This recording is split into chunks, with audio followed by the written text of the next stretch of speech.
আসসালামু আলাইকুম। Welcome to Tech Science Man YouTube channel. তো ভাইয়েরা 13 থেকে 14 হাজার টাকার মধ্যে রিলিজ হয়ে গেল টেকনো স্পার্ক গো 3।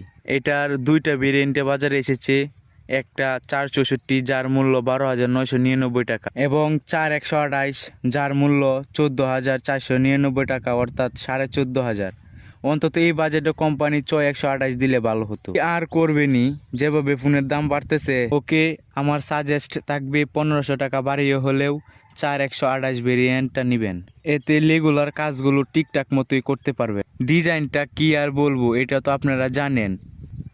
এই বান্দা আইফোনকে কপি করেছে, তবে বেশ সুন্দর ডিজাইন।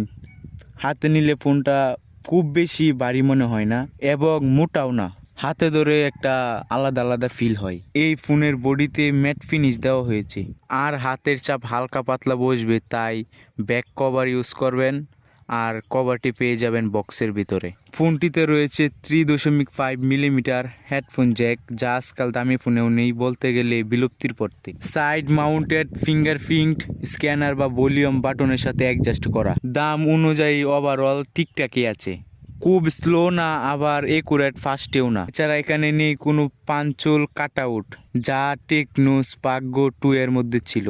এখানে তারা একটা ওয়াটার ড্রপ নচ দিয়েছে আর ডিসপ্লে আর চিরমুটা, যা এই প্রাইস পয়েন্টে মোটামুটি ঠিক আছে। IP64 রেটিং রয়েছে, যা হালকা পাতলা পানি চিটাপুটা পড়লে কিচ্ছু হবে না।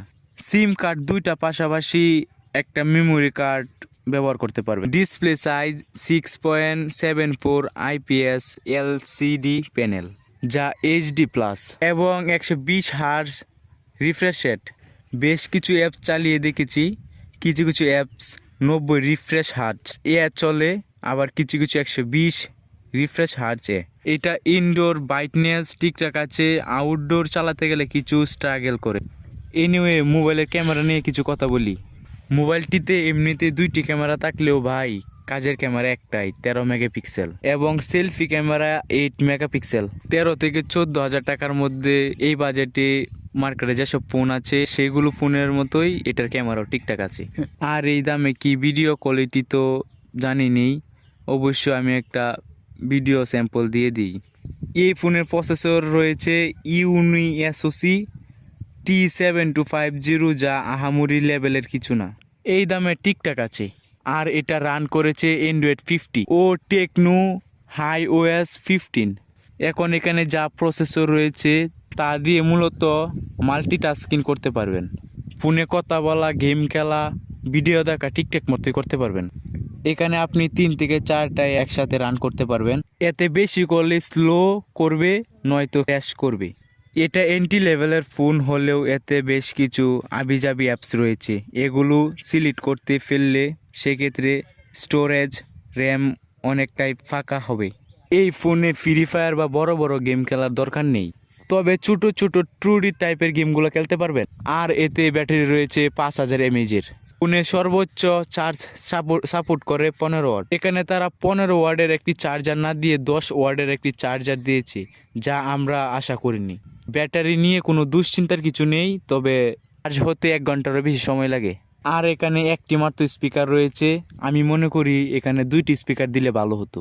কৌশল কাটিয়ে ডিজাইন সুন্দর করে এদিকে আবার কমিয়ে দিয়েছি। এখন সিঙ্গেল স্পিকারটা এমনিতে লাউড সাউন্ড দিবে, তবে 80 থেকে 90% ভলিউম বাড়ালে কিছুটা অন্যরকম সাউন্ড দিবে।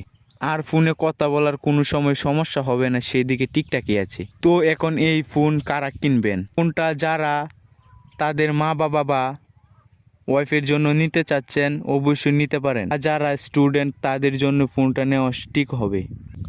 যারা নর্মাল ইউজার, হালকা পাতলা ভিডিও দেখেন, ফোনে কথা বলেন, তাদের জন্য ঠিকঠাকই আছে, তারা আপনারা নিতে পারেন। তো এবার ভিডিওর শেষ পর্যায়ে এসে গেছি।